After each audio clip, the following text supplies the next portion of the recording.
Okay, daily chart with a rally over here, small second leg, tight channel down. We're trying to bounce, but fairly disappointing follow through so far. Tail above the bar. That increases the risk that we may go sideways here.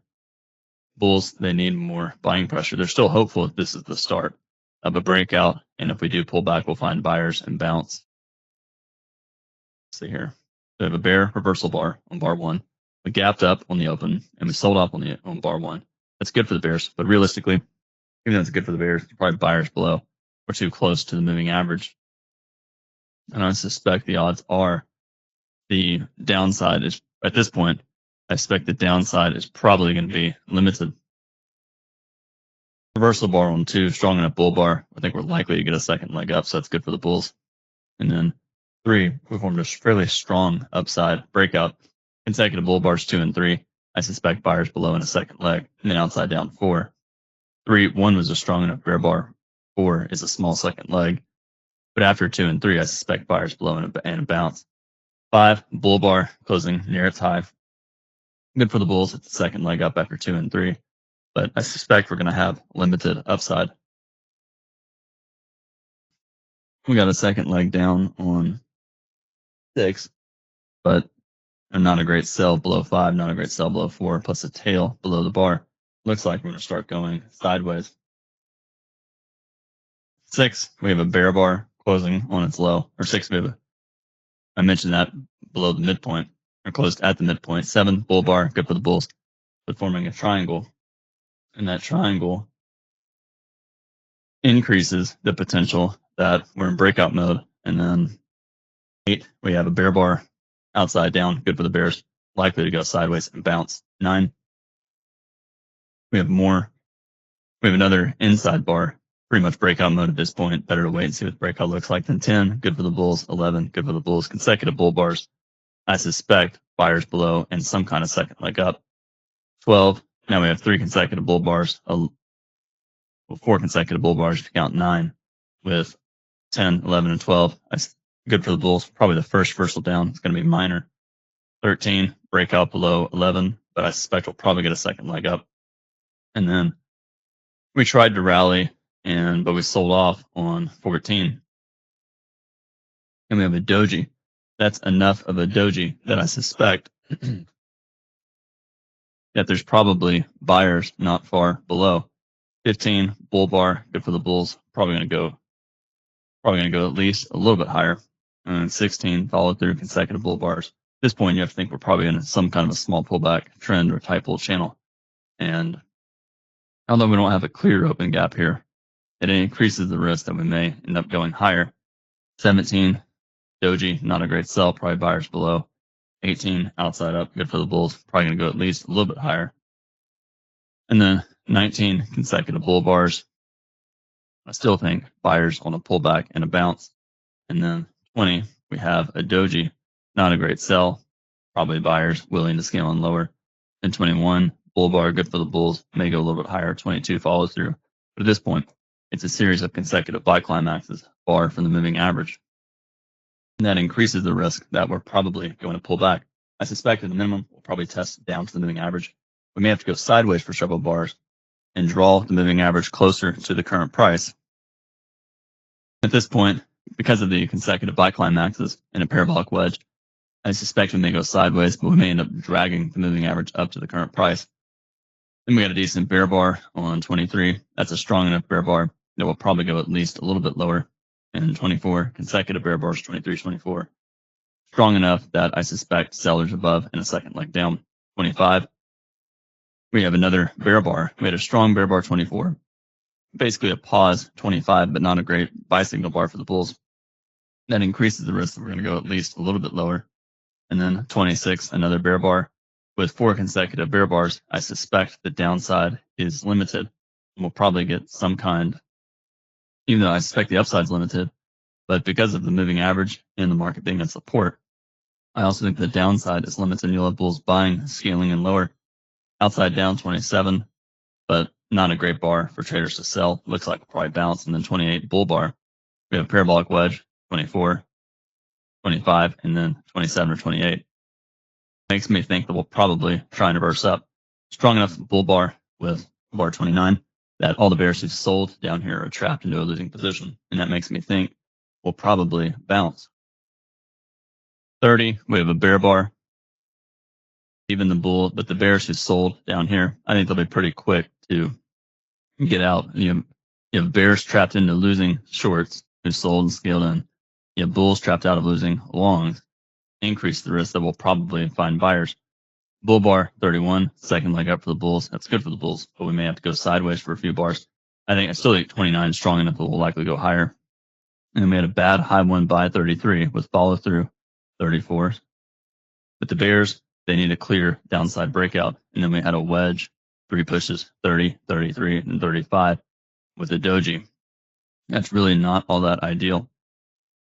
36, bull bar closing on its high. Strong enough that will likely go at least a little bit higher. And then 37, consecutive bull bars, 36, 37. I still think probably buyers below in a second leg. 38, now we have 3 consecutive bull bars. Makes me think that at this point we're still by the close and probably going to get some kind of measure move based on 29, measure move based on the sell off to the upside. Then we have a smaller bar, 39, probably limited upside, but first reversal down probably going to be minor.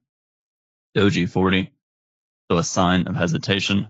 We may not go much higher before we pull back. And then outside up 41, good for the bulls. Bull bar 42. At this point, I suspect we're going to start to stall and go sideways and probably have to pull back soon. Not a great bar to buy. Not a great reversal bar 43. It's basically a small spike and channel with on 2 or 3 bars, but I suspect the upside's still going to be limited. Outside up 44, but not a great buy. We sold off a decent amount below 43 during 44. And 44 is an outside bar. That increases the risk of sellers above. 45, bear bar, small bar, so small risk selling below the bar, probably increased risk will go above 45. But with all the stalling, that makes me think we'll probably pull back fairly soon. And then 46, pause, 47, overlap. We have a weak high one by 47, so it makes me think sellers above. And 48, we got the surprise bear breakout. 48 strong enough bar. We'll probably get a small second leg down, test the moving average. Not a great buy. 49, second leg down likely. And then doji 50, and then outside down 51. Good for the bears, but with the market being right at the moving average, I still think we'll probably have to go at least a little bit lower. 52, follow through for the bears, but tail below the bar. I still think the bulls are better off waiting for a clear buy signal bar.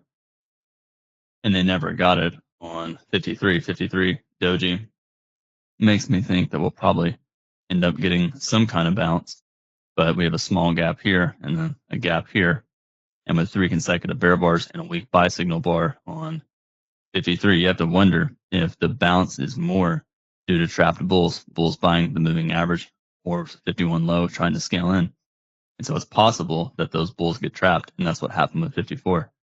Outside down 54, good for the bears. Now we have 4 consecutive bear bars. That lowers the probability of the bulls getting a sharp reversal at least initially. Probably need a micro to a bottom. And surprise breakout 55, probably always in short, better to wait for follow through. Now we have follow through. So now we have a bear breakout below this wedge bottom here, likely to get a second leg down. We got a 57, and the bulls tried to get the reversal up, but they couldn't get it. We have about a 10 bar, about a 9 bar bear micro channel. So probably going to go at least a little bit lower, but I suspect downside risk is limited. We have support 28 low, and we may not go much lower. 60, consecutive sell climax is probably buyers down here. And then we got a doji 61, not a great sell below the bar, probably buyers. And then we reversed up 62. But we sold off, rallied on 61. So we sold off 60, rallied on 61, sold off on 61, rallied 62. If we reverse down 63, it's basically a second entry sell. 63, it's an implied second entry, but it's a micro channel. And we still tried to find buyers. You can see the bulls who bought the 62 close disappointed 63, tried to get out break even, back to 62 close on 64. 64, bear bar closing on its low. I suspect the downside risk is likely limited, and we started to go sideways and then ultimately found buyers below 60 and reversed up 66, outside bar 66, good for the bulls. Follow through 67. At this point, reversal and follow through. I think the risk is real that we'll test back up here. And pretty much what we did for the rest of the day. 69, we had a bear bar, but after 3 consecutive bull bars, I thought 69 was likely to be a bear trap, trapping bears into a bad sell. And then 71, we had a second entry, but it's still part of this micro channel, and that's bad for the bears. And then we tried to break to the downside. 71, we have a bear bar, but with it being a micro channel, I thought probably buyers below. And then we ultimately rallied back to the 54 low, the area where the bulls got trapped that I talked about. For stop orders, you can buy above 2, you can buy above 3, but when you get a large bear bar on 1, that makes me think that there's probably going to be buyers. It makes me think there's probably going to be buyers in this general location. And so buying up here, you probably better off being able to buy more lower. At the first clear, always in. First clear stop order. If you buy above 2, you're basically a Walmart trade. Put a stop below 2, hold for until there's a reason to get out. There's really not a reason to sell in here. Same thing with 3. If you buy above 3, stop below 2. No reason to sell through here. And bulls, if you buy above 10, you buy above 11, you get out of longs below 14. You can, not a great sell, so I don't think you have to. Bulls buy above 15, probably okay. I think you definitely get out of longs below 23 or 24. And then bears, they get out of shorts above 28. Bulls, they can buy if they're quick as 29 starts to reverse up. What about buying above 29? I think that's tough. I think I'd rather wait for a pullback. At that point, odds are we'll probably go sideways for a few bars. And bears, I don't think they sell below 30 or 32. Bulls can buy 36 or any of these bars. And if they do, they probably just get out anywhere up here. I talked about the reasons, high in the range, probably going to test breakout points here. Bears, can they sell 51? They can, but they get out above a bull bar. And we never got a bull bar to get out above. And we got that surprise bear breakout. And at this point, I think it's okay to get out of shorts above 62. And I would not sell below these bars. And if you do, you get out of shorts above 66. Too much risk, bulls will buy. And then I don't think the bulls have to get out below 70, 69, or 71. If they do, they probably get buy again above 72 or above 71 during 73. And that's pretty much it for stop orders. Limit orders, I thought buyers below 3, sellers above 1. I thought buyers below 12. I thought buyers below 17. I thought buyers below 31. I thought buyers below 41 or 43. I thought sellers above 50 for a second leg down. I say that's kind of tough. And then at this point, I thought buyers below the 28 low all through here. That only be interesting in buying. That's pretty much it for limit orders. And for buy the close, sell the close, I think it's really not any great buy the close, sell the close on here. Once you start to get 4, 5, 6 bear bars, look to buy, but that's not really buy the close. Probably buy the close 37, 38. That was reasonable.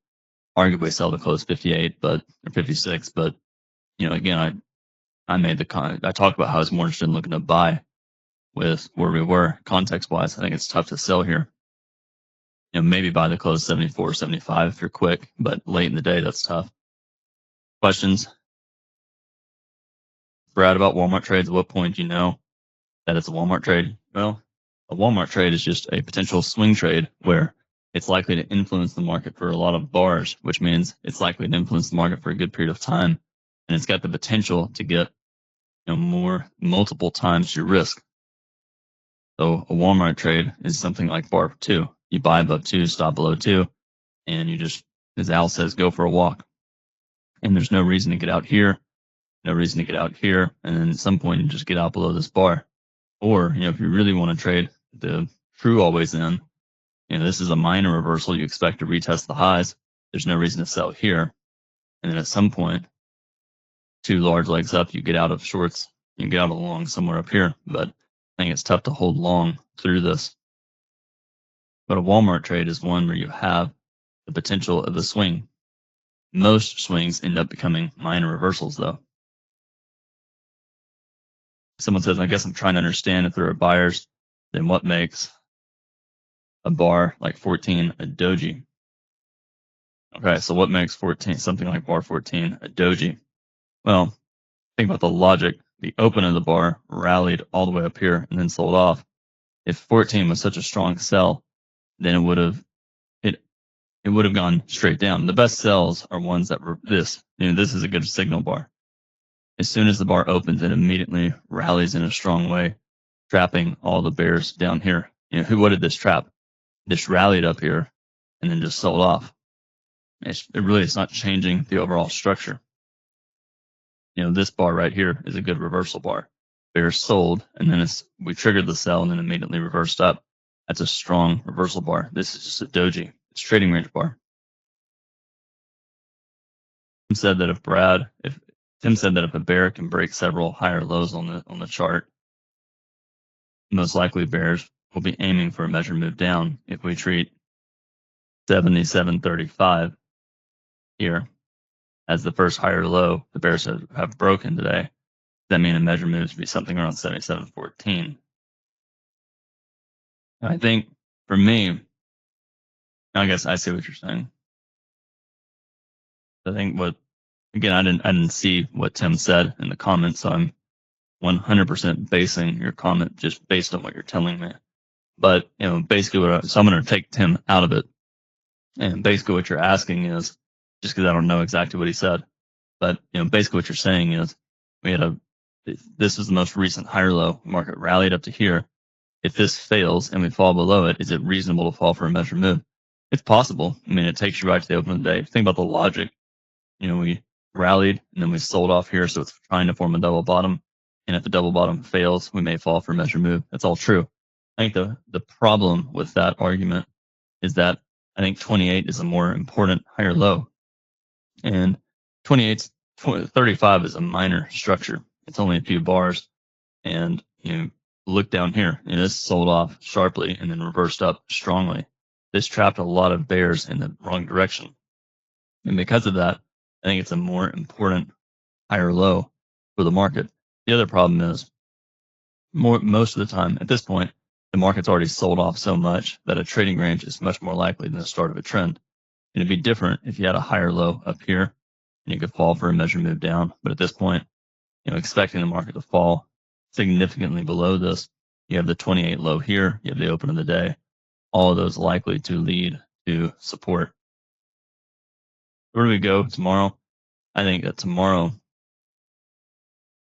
we have the potential, we'll probably be more sideways. This doji is important, and it's a warning that traders it's a warning that you have a tight channel, some traders selling above, but it's a bad short below. If the bulls are lucky, we'll continue to go higher.